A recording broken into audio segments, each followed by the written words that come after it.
Hello friends, Shilpa કિચનમાં તમારું સ્વાગત છે। આજે બનાવશું આપણે સાબુદાણાની ખીચડી। સાબુદાણાની ખીચડી બનાવવા માટે જો આ સાબુદાણા એક વાટકો મેં પલાળ્યા હતા। જો છૂટે છૂટો દાણો થયો છે। આને મેં 1.5 ગ્લાસ પાણીની અંદર ધોઈ ચોખ્ખા પાણીએ ધોઈ અને સાબુદાણા ડૂબે એટલું જ પાણી નાખવાનું। એની ઉપર પાણી રહેવું ના જોઈએ સાબુદાણામાંથી। પછી આ બાઉલને ઢાંકી દેવાનું 5 થી 6 કલાક માટે। પછી તમે જોઈ રહ્યા છો કે જો આમાં થોડું કે પાણી નથી રહ્યું। જો હવે આપણે જોશે સાબુદાણાની ખીચડી માટે આ બધું જે મટીરિયલ છે હું તમને બતાવી દઉં। સાબુદાણાની ખીચડીમાં જોશે સાબુદાણા, પછી આ એક બટેકું છે, આ 3 થી 4 મરચાં સુધારીને રાખ્યા છે, એક ટમેટું સુધારીને રાખ્યું છે, માંડવીના દાણા ક્રશ કરીને રાખ્યા છે, પછી આ તીખાની ભૂકી છે, ધાણા જીરું છે, લીમડાના પાન છે, આદુનું ખમણ છે, એક મોટો કટકો આદુનો, આ 1-1.5 ચમચી જેવું જીરું છે, પછી અહીંયા છે 1-1.5 ચમચી ખાંડ છે, અડધી ચમચી મસાલો ગરમ મસાલો છે, 1 ચમચી લાલ મરચું પાવડર, અડધી ચમચી હિંગ, સ્વાદ અનુસાર મીઠું અને 1 લીંબુ। ચાલો આપણે હવે સાબુદાણાની ખીચડી બનાવવાનું શરૂ કરીએ।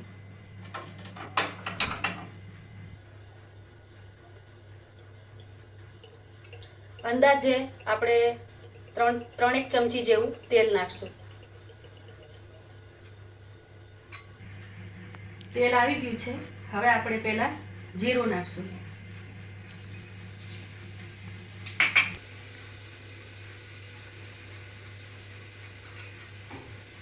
જીરું પછી આ આદુ નાખશું।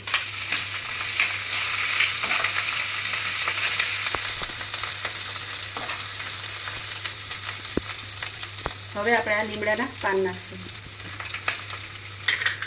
આ એકદમ છૂટી દાણાદાર ખીચડી થશે। હવે આપણે આ મરચાં નાખશું।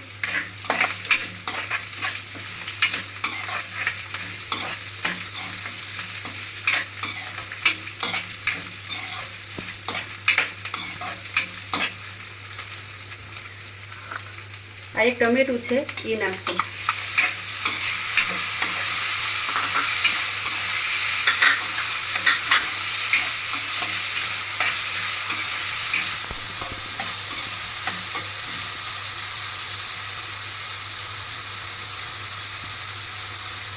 હવે આપણે આ હિંગ છે અડધી ચમચી એ નાખશું।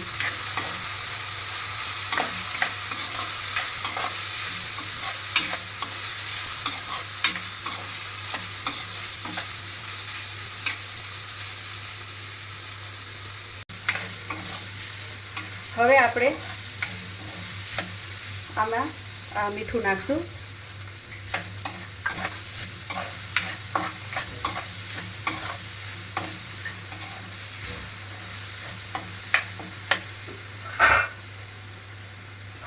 બે મિનિટ માટે આને ચડવા દઈએ। ચેક કરી લઈએ। આ મસાલો ને એવું બધું ચડતું હોય ત્યારે આપણે ગેસ હાવ ધીમો જ રાખવાનો, એટલે મસાલો આપણો બળી ન જાય।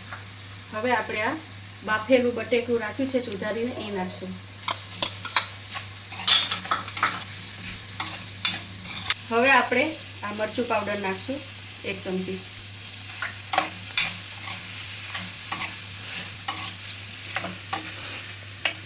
ગરમ મસાલો છે એ નાખશું અડધી ચમચી,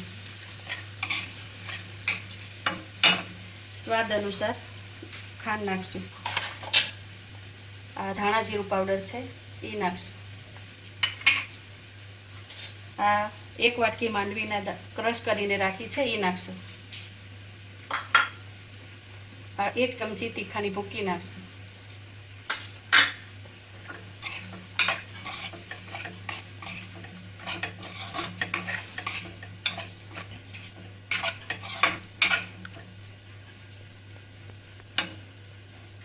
હવે આપણે આ સાબુદાણા નાખશું।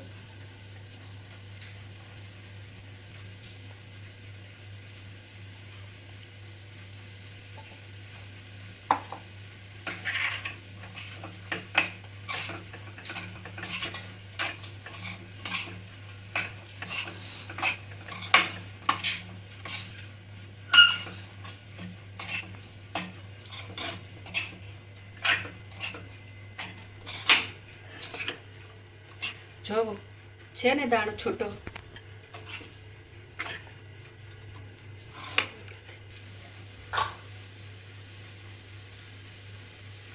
હવે આપણે આ લીંબુ નીચોવી દઈએ. એક લીંબુનો રસ નાખશું.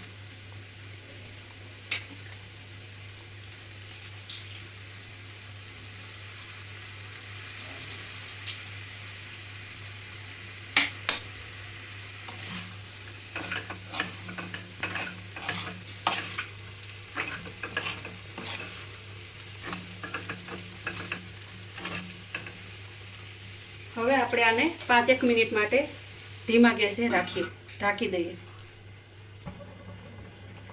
ચાલો હવે આપણે ચેક કરી લઈએ. હવે આપણે ખીચડી ચેક કરી લઈએ. જુઓ હવે આપણી ખીચડી થઈ ગઈ છે. હવે આપણે બંધ કરી દઈએ ગેસ.